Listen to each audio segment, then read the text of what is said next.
Thought we'd ask. Okay, Dr. Griffith. Mr. Chairman, Ranking Member Hall, and committee members, thank you. I'm actually the District 5 in Alabama Marshall Space Flight.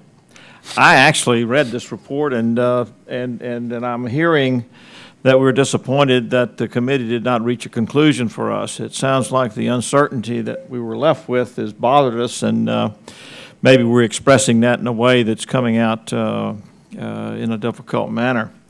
It sounds to me as though we've made a decision. It sounds to me as though we as a country can look in our checkbooks and see what we believe in.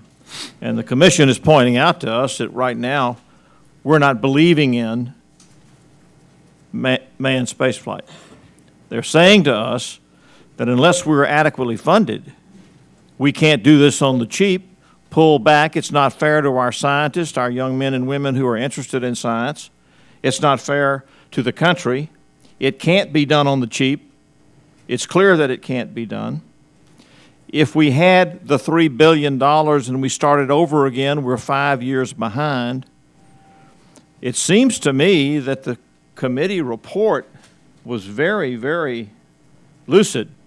It basically said, we started this whole thing because of safety. The Ares 1, the Ares 5, our heavy load vehicle is essential. The Orion is to be kept. The lunar lander might be modified, but it certainly doesn't need much. And that what we need as a people, as an American people, is that are we willing to accept the challenge from China, India, Russia, and others? And so we can do this. The technical difficulties are surmountable. We are on the road to success unless we decide we don't want to open our checkbooks and fund it. And so the point was made by Ranking Member Hall that if we can spend or we can afford a $787 billion stimulus package, but we can't afford $3 billion to meet the challenge of China, and respectfully, I disagree that we will not always be in a partnership with China, Russia, or India. And I respectfully would submit that this is, in fact, national security, that the future of space is in its infancy. And so those who take the challenge, and it's amazing to me that we are sitting here in this room talking to some major scientists about we cannot afford to meet the challenge after what we've done over the last 7 months.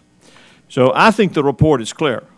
I think we've got enough information here to draw the conclusion. And as a cancer specialist, I've had to make decisions based on incomplete information all my life. And we will never have the complete information to draw the certain conclusion that allows us to sleep well every night. We must take the chance. We're on the way. Ares 1 is on the way. Orion is on the way. We know that the heavy load vehicle, Ares 5, is not an option for America. It's an essential for America. And so I appreciate very much the Commission's report. I think it gave us options, and the decision is, will America step up as it did in the 50s, or do we want to lay back and watch China from our living rooms, their equivalent of Walter Cronkite, talk to us about how they landed on the moon? So I appreciate very much you being here, and thank you.